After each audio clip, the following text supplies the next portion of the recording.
everybody, I'm Father Casey, the pastor of Epiphany of Our Lord Church, and welcome back to the Fourth Magi. This Sunday begins Holy Week, the high holy days in the Catholic Church, where we remember Jesus, his passion, his death, his resurrection, how he suffered for us, how he died for us, and how he rose again in the resurrection. We celebrate the institution of the Holy Eucharist, and these are very, very important days. But we begin the week with Palm Sunday, and everybody loves their palm. And they come to church and they get their palm and they put it somewhere in their house, or they make little designs with it, or crosses, and it's a very important day for many people. Even for those who don't go to church the whole year, they show up for Palm Sunday, which is fine. It's like having family come back from a holiday. But Palm Sunday begins Holy Week. And it is the story of the Passion of Jesus.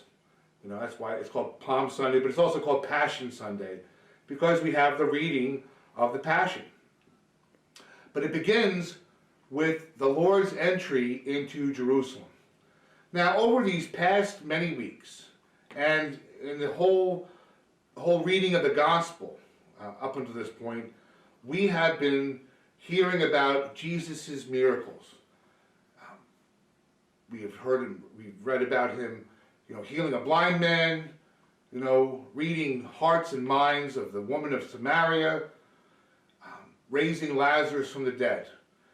Jesus has done everything in his power to show his disciples and anyone who would listen that he is the Messiah. He is the card-carrying Messiah. He has all of the requisites of healing the blind, the sick, the lame, casting out demons, and raising people from the dead. So if you don't believe that he's the Messiah at this point, then your heart is as hard as stone.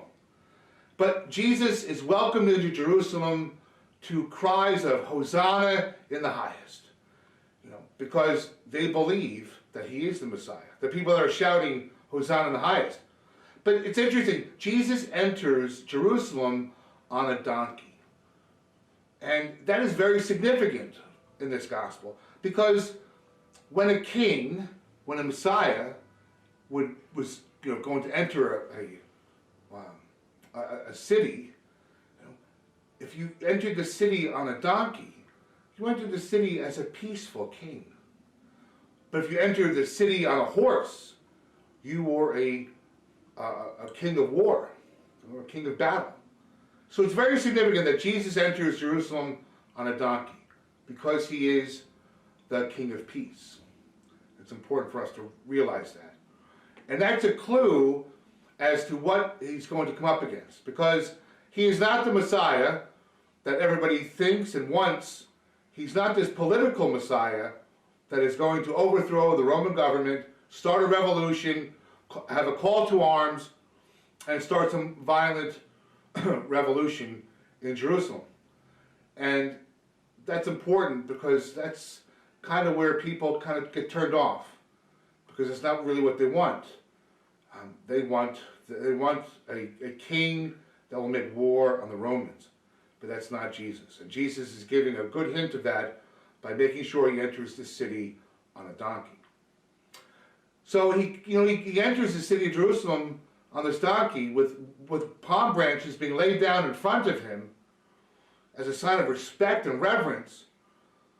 But it's interesting that we begin the story with the entry into Jerusalem to his cries of Hosanna, but we end the story with the cries in the courtyard to Pontius Pilate to crucify him, crucify him. And it's an interesting reflection, because so many of us worry about what other people think of us. We do lots of things to make sure that people like us, that we are part of the in crowd, that we are cool, or we don't have any enemies, and we say and do things to please people all the time. But the human person is a very fickle individual, and we can spend all of our energy and we can spend all of our time trying to make sure that other people like us and are pleased by our actions, and yet sometimes we can do one of the slightest things and someone will turn against us. Or we can say the wrong thing, have a bad day, and an entire group of people can turn against us. And the problem is that when we try to please other people, when we compromise our values, when we compromise who we are for other people, well, it doesn't work. Because in the end, they may turn on us anyway. And not only are we left without the support of those people that we work so hard to please, but then we've also lost part of ourselves because we compromised ourselves along the way. Our morals, our values, the things that we believe in, because we want other people to like us.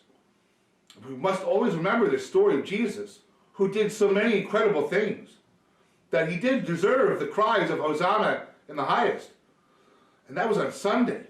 But by Friday, they crucified him. Look how quickly the tide turned against him. And that can happen to us. So we must remember, as Christians, we must always be true to ourselves, be true to who we are, to be true to who we are baptized into. That is Jesus, the Son of God. And if we never abandon him, he will never abandon us. It's good reflection for this week. God bless you.